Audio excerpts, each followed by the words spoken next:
बिस्मिल्लाहिर्रहमानिर्रहीम। अस्सलाम वालेकुम। आज हम आपके साथ शोरबे वाला शलजम गोश्त बनाने की रेसिपी शेयर कर रहे हैं जो बहुत ही आसानी से और मज़ेदार बनकर तैयार होगा।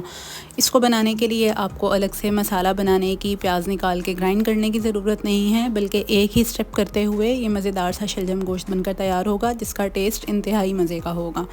तो इस आसान और मज़ेदार सी रेसिपी को बनाने के लिए मैंने एक पतीली में आधा कप तेल शामिल किया है और उसमें 2 दरमियाने साइज़ के प्याज स्लाइस करके शामिल कर दिए हैं। साथ ही साथ 1 चाय का चम्मच मैंने इसमें ज़ीरा शामिल किया है।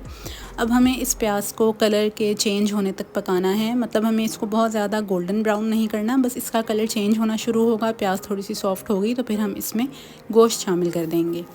आप हमारे चैनल पर नए हैं तो ये रेसिपी देखते हुए हमारे चैनल को सब्सक्राइब कर दें और इस रेसिपी को अपने फ्रेंड्स और फैमिली के साथ शेयर करना बिल्कुल ना भूलें। अब आप देख सकते हैं कि प्याज जो है वो सॉफ़्ट हो गई है और हल्का हल्का सा कलर आना भी इसके ऊपर शुरू हो गया है।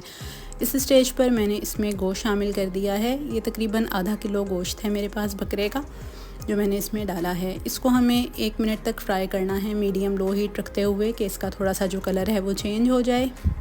इस तरह से गोश्त को फ्राई करने से गोश्त की जो स्मेल है वो ख़त्म हो जाती है। तो इसको कलर चेंज करने के बाद यहाँ मैंने 2 खाने के चम्मच लहसुन अदरक का पेस्ट शामिल किया है। लेवल करके शामिल किया था, बहुत भर के नहीं लिए थे, खाने के 2 चम्मच हैं। साथ ही थोड़ा सा पानी डाला है, इसको भी अच्छे से मैंने भून लिया है। जब लहसुन अदरक का पानी खुश्क हो गया तो फिर मैंने इसमें मसाले डालने शुरू किए जिसमें हस्बे ज़ायक़ा नमक है, 1 खाने का चम्मच लाल पिसी हुई मिर्च है। नमक और मिर्चें आप अपने हिसाब से जो है वो एडजस्ट कर सकते हैं, लेकिन ये बिल्कुल मुनासिब रेशो है इन तमाम मसालों की। साथ ही साथ 1 खाने का चम्मच लेवल करके मैंने इसमें पिसा हुआ सूखा धनिया शामिल किया है और 1 चाय का चम्मच मैंने इसमें हल्दी का शामिल कर दिया है।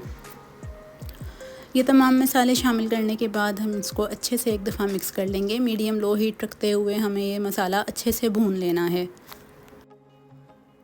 तकरीबन 30 से 40 मिनट तक ये मसाला अच्छे से भूनने के बाद मैंने इसमें 2 दरमियाने साइज़ के टमाटर शामिल कर दिए हैं। छिलका उतार दिया था टमाटरों का, तो ये टमाटर जो है वो छिलका उतारने से ये तैरते हुए नज़र नहीं आएंगे, क्योंकि अमूमन ऐसा होता है कि छिलका जो है वो टमाटरों का नज़र आता है सालन में, तो हमने ये टमाटर छिलका उतार के शामिल करने हैं।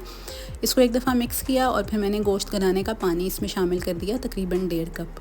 इसको एक दफ़ा मिक्स करेंगे और फिर एक बॉयल आने के बाद मैं इसको हल्का करके गोश्त के गलने तक जो है वो पकने के लिए रख दूँगी। तकरीबन 40 से 45 मिनट में हमारा ये गोश्त जो है वो गल गया था। अब हमें इसको अच्छे से भून लेना है, इसकी भुनाई करनी है और फिर हम इसमें जो शलजम है वो शामिल कर देंगे। मैंने क्यूब्स में काट के शलजम शामिल कर दिए हैं, आप इनको छोटा या बड़ा अपने हिसाब से रख सकते हैं। 3 खाने के चम्मच फेंटा हुआ दही साथ ही शामिल किया है शलजम के, और अब हम इसको तेज़ आंच पे इतना भूनेंगे कि ये जो दही का पानी है ये खुश्क हो जाए और ऑयल जो है वो सेपरेट हो जाए। अच्छी तरीके से भुनाई करेंगे ताकि प्याज, टमाटर, दही कोई भी चीज़ हमें सालन में नज़र ना आए। हर चीज़ का पानी जो है वो ड्राई हो जाएगा और बिल्कुल ये अच्छी सी ग्रेवी बन जाएगी, मतलब बग़ैर मसाला पीसे हुए ही आप देख सकते हैं कि कोई प्याज, टमाटर आपको इस मसाले में नज़र नहीं आ रहा। अब ये साइडों से जो ऑयल है वो अलग होना शुरू हो गया है, तो इस स्टेज पर हमें इसमें शोरबे का पानी और शलजम को गलाने का पानी शामिल कर देना है। अच्छे ताज़े शलजम होंगे तो 10 से 15 मिनट में हमारा ये जो सालन है बनकर रेडी हो जाएगा। मैंने इसमें शोरबे के लिए और शलजम गलाने के लिए तकरीबन 2 कप पानी शामिल कर दिया है। थोड़ा सा पानी ड्राई हो जाएगा और बाकी हमारे पास शोरबा हमें मिल जाएगा।